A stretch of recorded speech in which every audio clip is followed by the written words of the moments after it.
Hood movies. Okay, so today we're going to start with a couple of hood movies. They laugh, they make us cry, at least are some of my favorites. And we're going to start with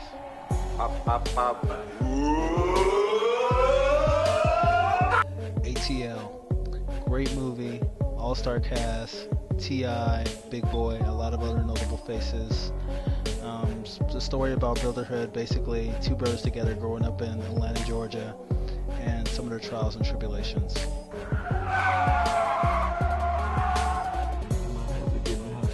Big brother get hurt. State property. Now this one is a classic. Hedge pointed a phrase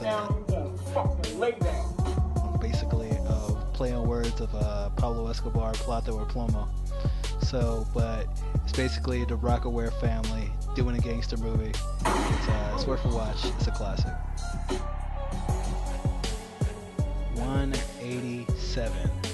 Alright, so the movie stars Samuel L. Jackson, Method Man, not all big all-star cast, but the film basically is about a teacher who teaches in New York and goes through a traumatic experience and then moves to Los Angeles, East Los Angeles, and doesn't want to be a victim again, so he kind of takes up batches to make sure that doesn't happen.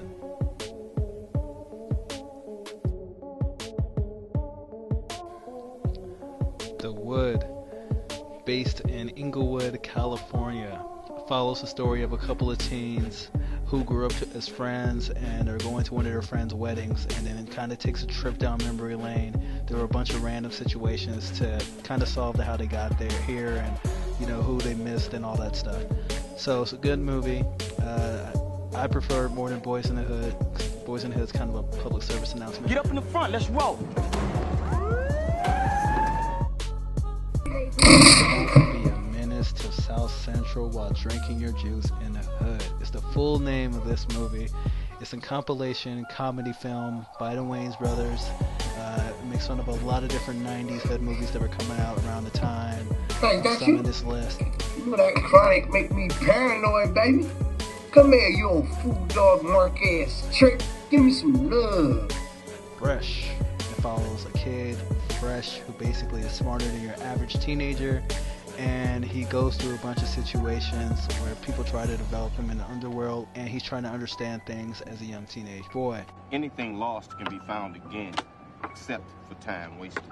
Clockers. Alright, starring Mekhi Phifer, a Spike Lee joint, East Coast film. It basically follows how one character, Mekhi Phifer, deals with and affects everybody's life who was around him. If worth a watch, it gets pretty intense. Three Strikes. It's a film I do not see a lot, but it is a low budget film. It has E40 in it, not a whole lot of celebrity appearances. It follows the main character Rob as he is newly released, and after release is suspected for another crime, and he is on the run, evading his third strike. And that's what the film basically is all about. It has a lot of funny anecdotes that come with it. It's a very comedic film. Definitely a hood film. Menace II Society. But it follows several teenagers as summer break, and they get into trouble.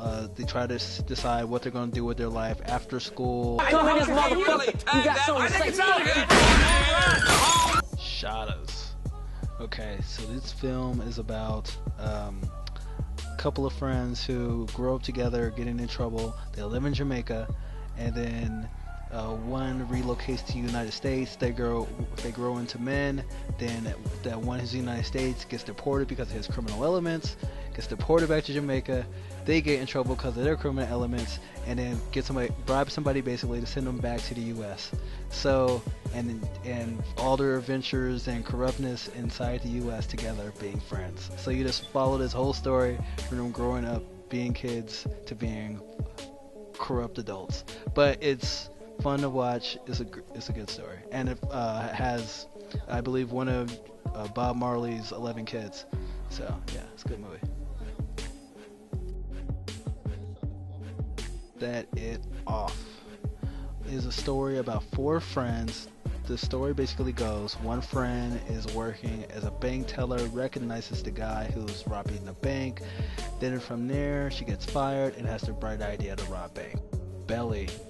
Alright, so this film has an all-star cast: DMX, Nas, T-Boz from TLC, Method Man, plenty of other people. It's made by Hype Williams, a guy who made not DVDs, who made music videos at the time. So he does a bunch of crazy angles that really go into the whole directing. But the whole story basically is two guys. They grew up from being kids to being adults, and they're basically thieves as adults. But then they find out about a new type of heroin that's on the market, and then from there they go into working on that scheme. The rebirth of Kingston finest, the Don Gospel.